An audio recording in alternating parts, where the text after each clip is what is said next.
Oh, it's time for me to sit down with this issue's cover girl. And what we're going to do is I'm going to have a conversation with Michelle Kearns, talk about the fascinating work that she does. So tonight I'm introducing Michelle as an expert in cultural taboos, but we'll get more into what that means once her and I start talking. After that, the cast will put together our feature article for the issue, inspired by my talk with Michelle. So tonight, this is an honor for me. I have known Michelle for 10 years. She has been my consultant, she has been my student, she is my friend, and she is an icon for everyone in the audience. Please put together your hands for Miss Michelle Kearns.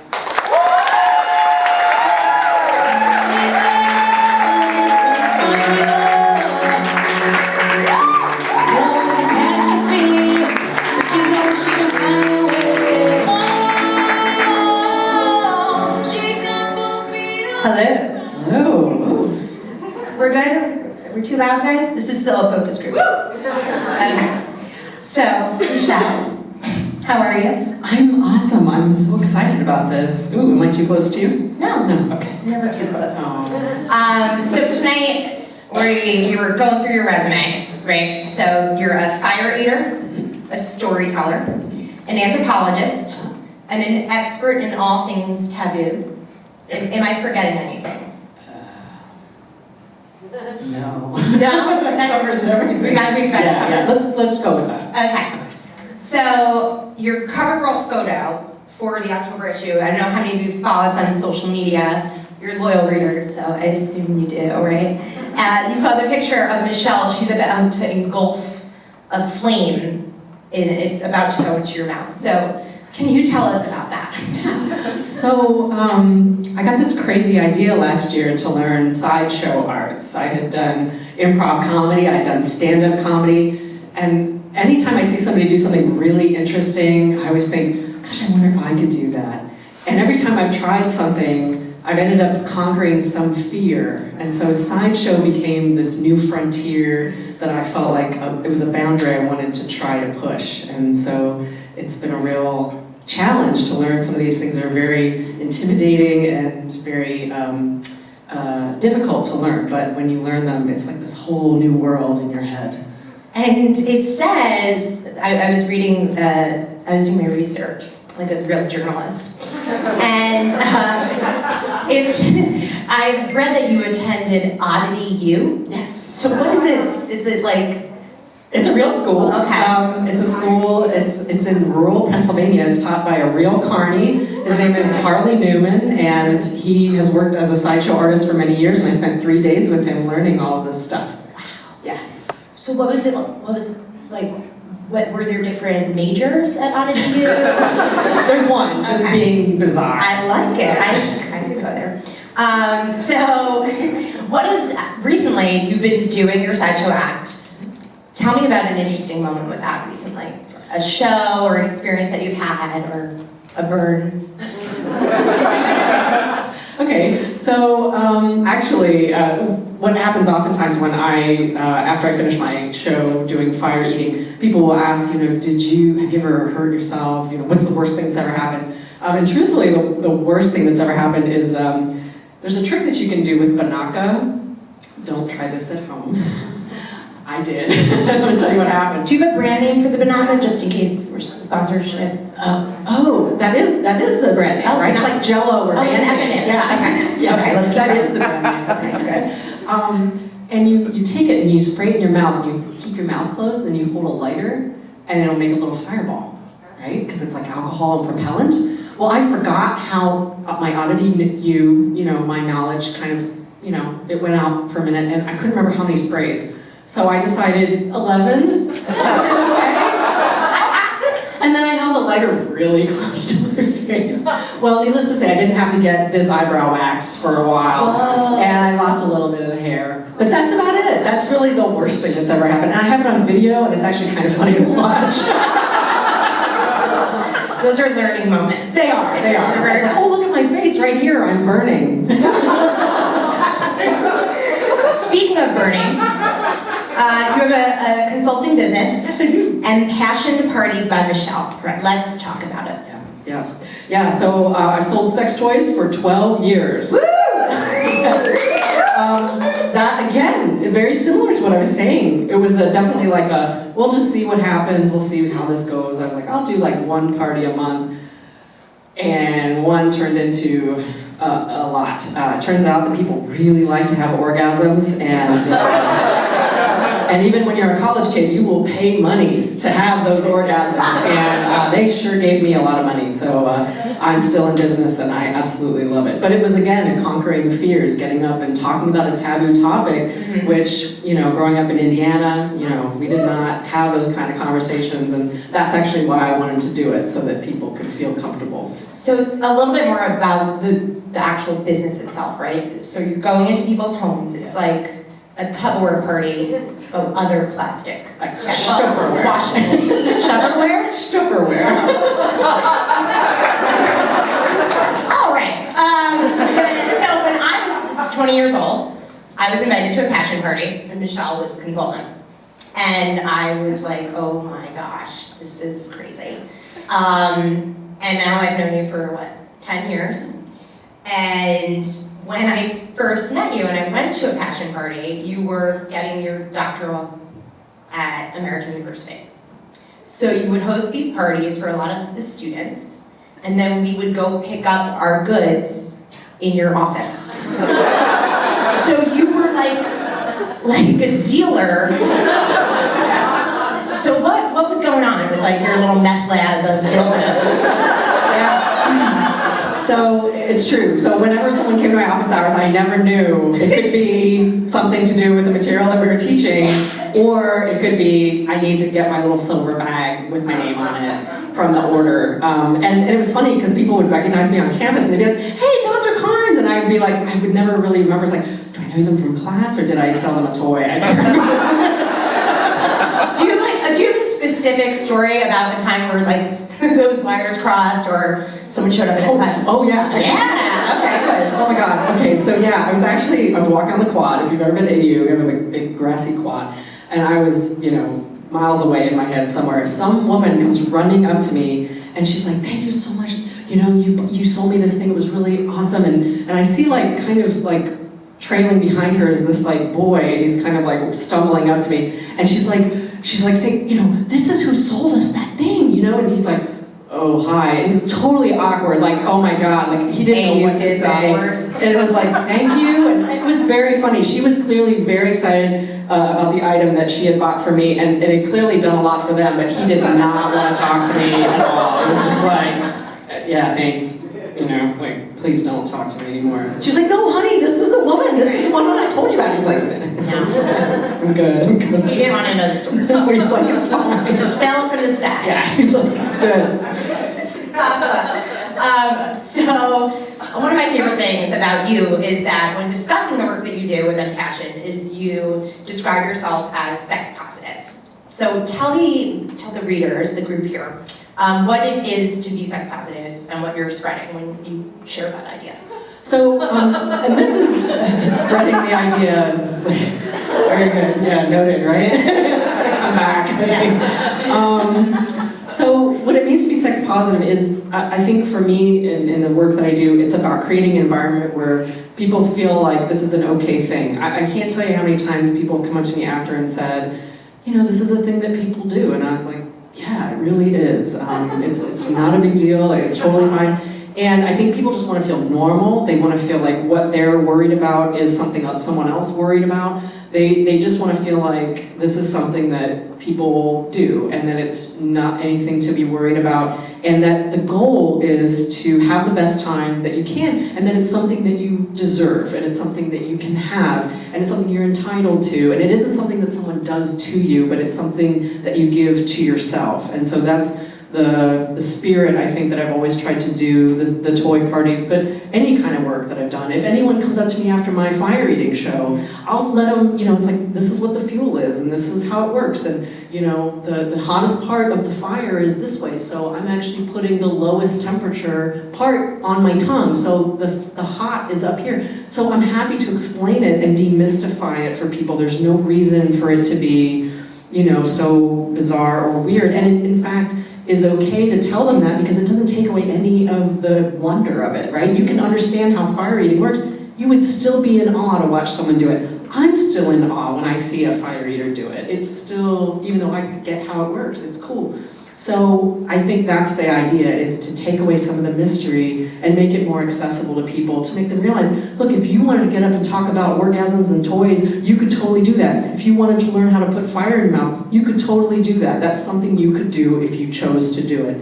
To me, that's what that means. Great. What about a successful conversion? Sex negative to sex positive. Oh my gosh. Oh, there was this woman, oh my gosh. She went to AU, and It's me. Just use my name, Michelle. No, it's not. I'm still sex.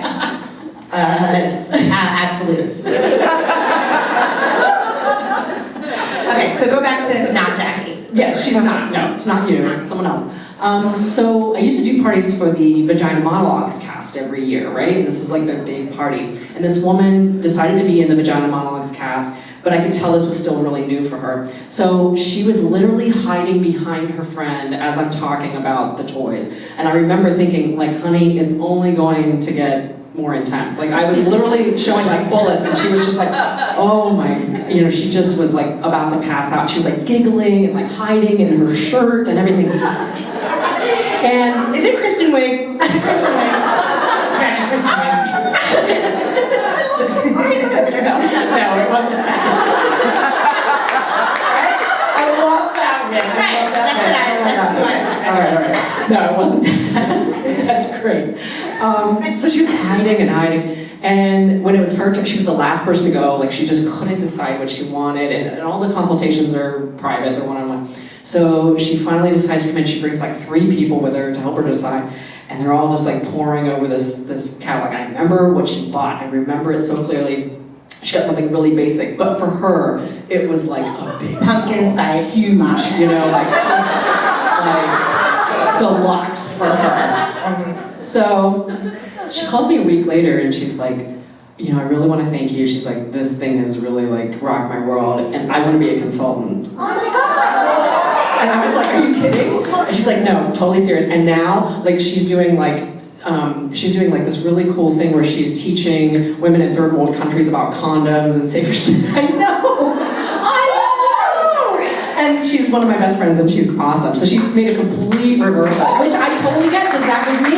That was me. That is so great. This is why I'm obsessed with you. So, let's talk about you and Indianapolis. Right, we've talked a lot about this. Growing up in a quiet suburb, something you talk a lot about in your comedy and doing improv. I want to know an example of the most opposite Michelle from the one that's sitting here right now, growing up. Okay, ooh, all right. So, when I was 12 years old, I got my period, and I was completely mortified. And if I could go back in time, I would give that young girl a hug and tell her everything was fine. But I was absolutely terrified. I didn't know what to do. I actually told my father first, because my father and I are really close, and my dad was like, are you sure? I mean, don't you feel like you want to tell your mom? You should be in Sam's family. They're really close. Sam, continue. He was like, are you sure you want to tell me this? And I'm like, I didn't know what else to do. So I knew I had to tell my mom at some point, and my mom was the most sex negative person you'll ever meet. It was, so my heart was just like thumping out of my chest. I didn't know what to say. And so I had to write her a letter. Like, I couldn't even say it. I mean, I'm literally standing here talking in front of strangers saying, I got my period when I was 12 years old. I couldn't even articulate this to my mother when I was that age.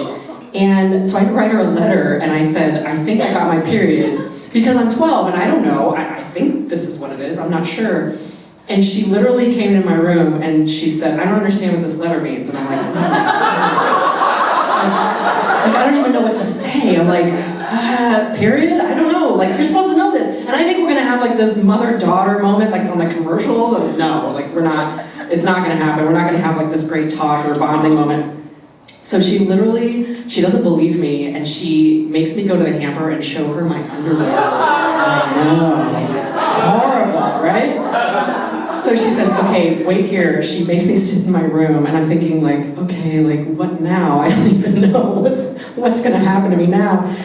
And I wait and the door opens and a box of pads flies in my room and she shuts the door.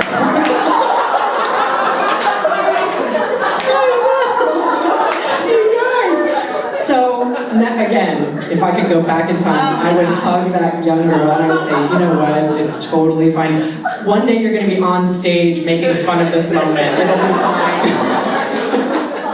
But I didn't want that to happen to anyone else, and that's why I didn't want anyone else to feel that. So that's part of why I do what I do. Always with me. Always, they're the best. All right, wrapping it up. What is a quiet night at home for you? Oh, wow. Okay, so... I've always been like secretly curious about this. Okay. Like, what do you do to like not eat fire? Well, I do practice a lot at home, actually. But I'll tell you what a quiet moment, or a quiet evening at home usually is. We go to Chopped, we get salad. Mm-hmm. I always get the chopped cob. We is... My husband and I, my husband Mark, right here in the front. Hello, Mark. We've been together 12 years, been married for 5. He puts up with all of this that you're hearing about. We usually like eat salad in front of the TV and we'll watch At Midnight. That's like our favorite show. We love At Midnight, we love Walking Dead. Those are like our jam. Awesome. Yeah. And then you spray some Vinaca. And I set myself on fire. It's super sexy. Everyone, I encourage you to just get to know Michelle more. I could talk to her for hours and hours and hours. She is an incredible woman who does incredible things for people here. I didn't even get into the work you do in your day job, your dissertation. She's just fascinating and fabulous, and thank you so much for sitting down with us and sharing your story. Oh my gosh, it's my pleasure. All right, guys, get to work.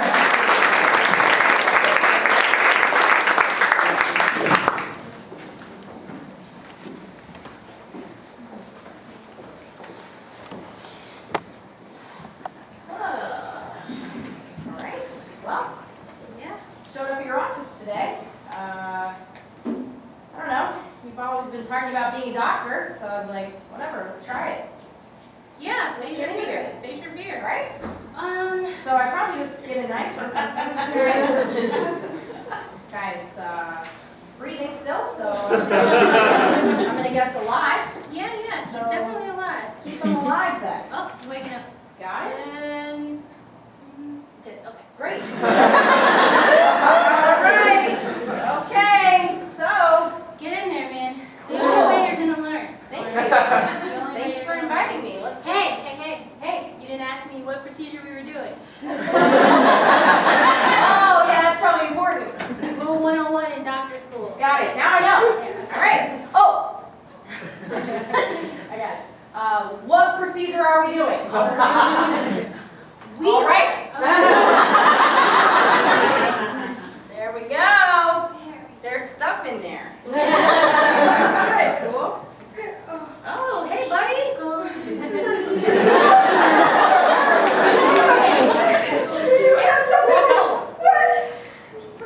You sing. That's go to sleep.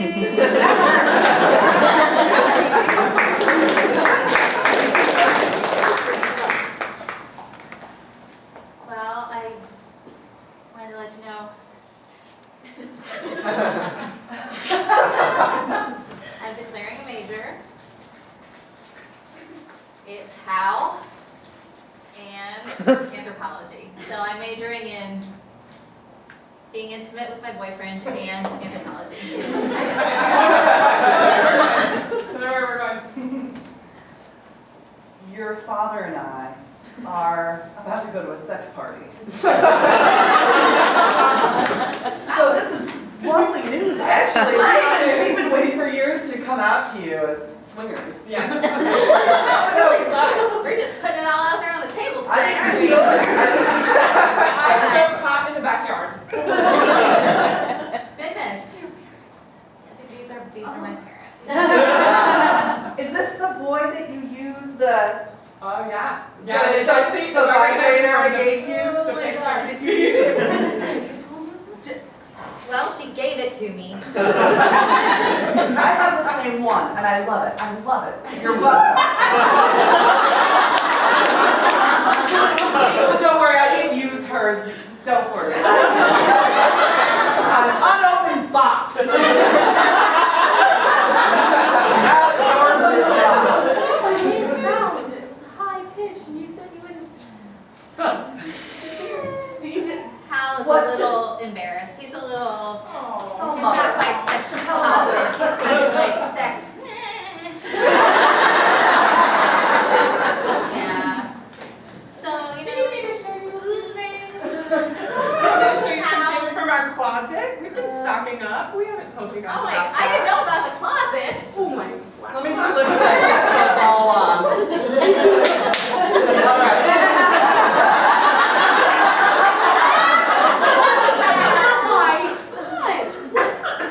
And our favorite. I installed a clapper on that vibrator too.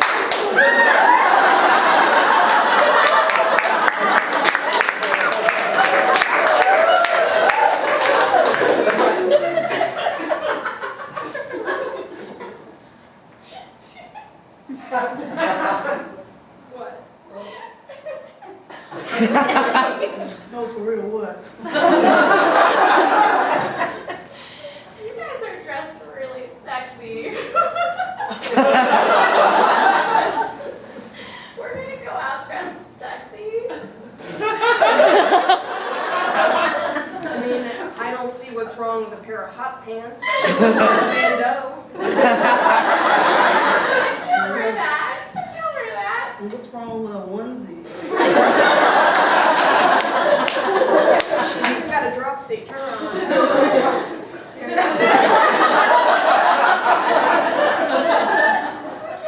that. Ow, people are gonna see things. Tanya.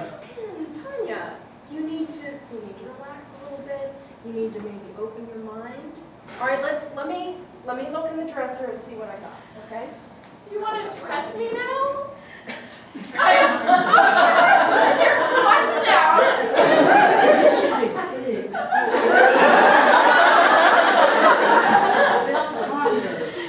Look here. Some lace panties. All right, stop. Just underneath, okay?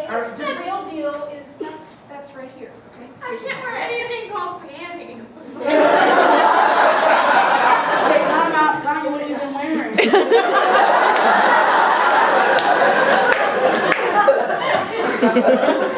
Tanya, we're gonna change your life today. All right? Get undressed. Get undressed. Oh, we're gonna get you some panties. We're gonna wear underwear if you prefer. You're my friends. Come on. We love you. Love you with all our heart. We want to take you from a negative to a positive. All right? You wanna? Hey, look, I'll start. David. See? That didn't take long.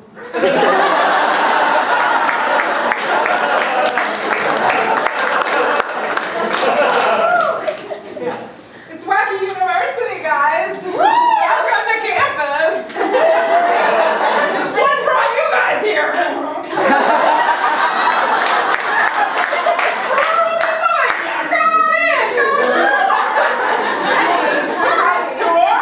We don't have those. We're different. Pretty funny thing. Wow, instead of paying my tuition, I just sent you a skunk. Instead of walking across the quad, I did somersault! That's funny. You still gotta pay. Instead of going to class, I just put a balloon animal in my place in the chair, and then I left. You know how to do. You must be a senior. I learned how to operate the tilt-a-whirl.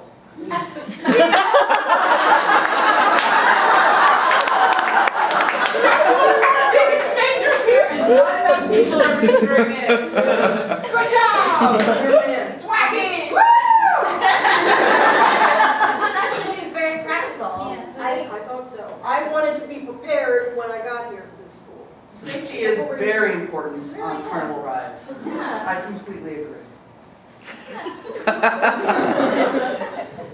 I want to make sure everything is safe for wacky people in rural Pennsylvania. Everybody feels good when they they get on the tilt-a-whirl, and even better, when they get off. The principal here getting too serious. You're all getting slide.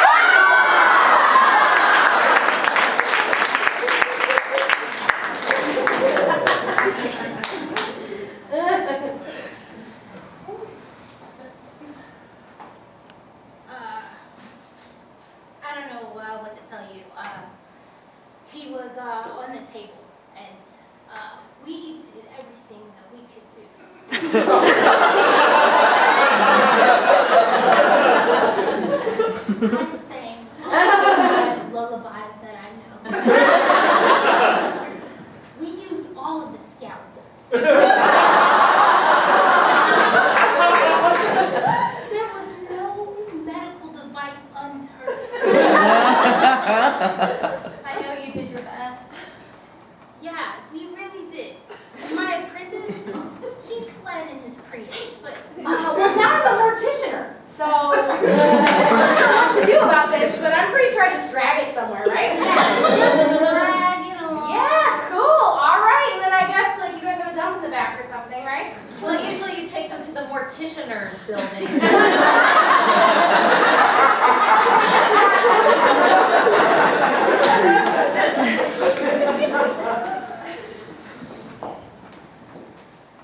Better, huh?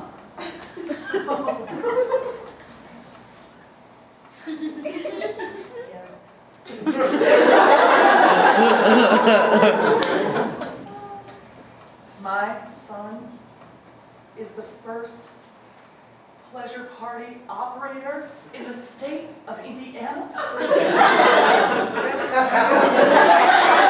I feel like it's my duty. I mean, women out there having too much pleasure, right? And I want to give more. From South Bend to French Lick. It's like Bert's hometown. So I'm going to use that in my presentation. Come on, I was so worried that you want me to come. Oh, open the door. Hey there. Hi. Come on in.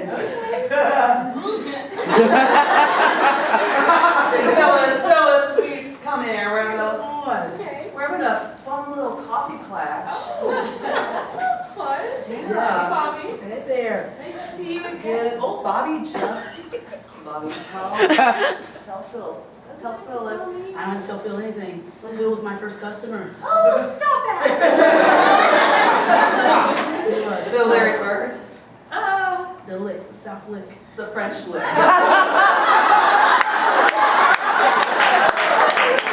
Bobby's creating something new. Exactly. French, south, north, east. I have a confession, son. You have a confession, Mom? Never had an orgasm. What? Never. Are you freaking kidding me? No, never. Gotta go to the closet. Okay, I'm Mom. honored to be here for this. Yes. I am your masseuse.